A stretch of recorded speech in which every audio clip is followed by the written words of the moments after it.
Un bulletin, un choix, un acte discret, mais politiquement fondamental. En France, le suffrage est présenté comme l'expression suprême de la démocratie. Pourtant, derrière ce principe apparemment simple, se cache une structure juridique complexe et des tensions profondes. Nous allons donc nous poser la question suivante. En quoi les différentes formes de suffrage en France incarnent-elles la souveraineté populaire tout en révélant les limites structurelles de la démocratie représentative? Premièrement, le suffrage, traduction juridique de la souveraineté. D'après l'article 3 de la Constitution du 4 octobre 1958, la souveraineté nationale appartient au peuple. Le suffrage est donc l'instrument juridique par lequel le peuple exerce ce pouvoir. Mais cette souveraineté n'est pas directe et permanente. Elle est médiée, organisée, encadrée. Le suffrage en France repose sur 4 principes. Il est universel, égal, secret et libre. Ces principes garantissent la légitimité démocratique. Cependant, le suffrage ne peut être considéré universel qu'à partir de l'ordonnance du 21 avril 1944 qui confère le droit de vote des femmes. Bien sûr, le suffrage universel masculin était déjà instauré dès 1848. Deuxièmement, le suffrage direct, la légitimité incarnée. Depuis 1962, sous la Ve République, le président est élu au suffrage universel direct. Ainsi, il y a plusieurs conséquences institutionnelles. Premièrement, il y a une légitimité politique forte. Ainsi, il y a une personnalisation du pouvoir, puis une centralité de l'élection présidentielle. Le suffrage direct produit une relation verticale entre le peuple et le chef de l'État. Cela renforce la stabilité, mais transforme aussi l'élection en moment quasi plébiscitaire. Le suffrage direct consolide l'autorité démocratique, mais peut accentuer la concentration du pouvoir exécutif. Troisièmement, le suffrage indirect, la logique représentative.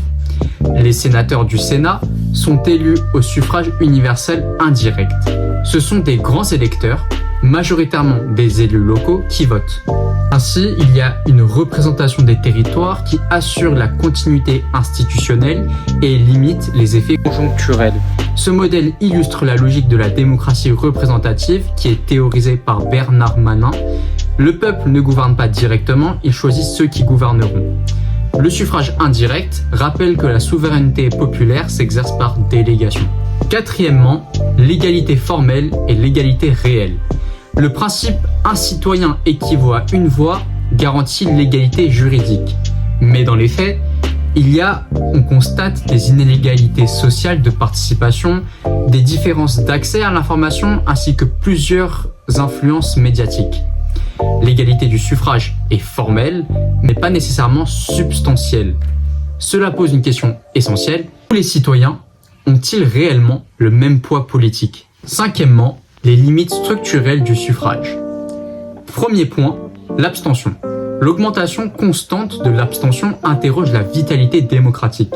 Une démocratie où la moitié du corps électoral s'abstient peut-elle prétendre représenter la volonté générale? Par la suite, le vote blanc. Reconnu séparément depuis 2014, il n'est pas comptabilisé dans les suffrages exprimés. Il exprime un désaccord, mais sans conséquences institutionnelles. Les conditions d'accès. Le suffrage est réservé aux personnes détenant la nationalité française, ayant l'âge de pouvoir aller voter, c'est-à-dire être majeur, et de s'être inscrit sur les listes électorales. Il est universel, mais juridiquement limité. Le suffrage est à la fois inclusif et encadré. Dernièrement, crise de la représentation et démocratie contemporaine.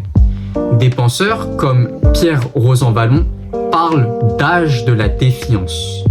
Le vote périodique ne suffit plus à produire de la confiance.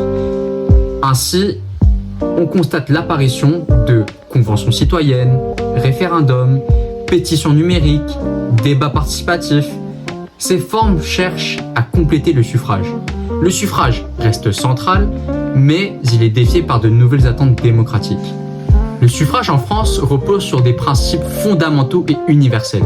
Il incarne juridiquement la souveraineté populaire, mais il révèle également une tension fondamentale entre représentation et participation, entre légitimité formelle et engagement réel, le suffrage est la condition nécessaire de la démocratie. Mais il n'en garantit pas à lui seul la vitalité. La démocratie ne se réduit pas au vote, elle exige une citoyenneté active.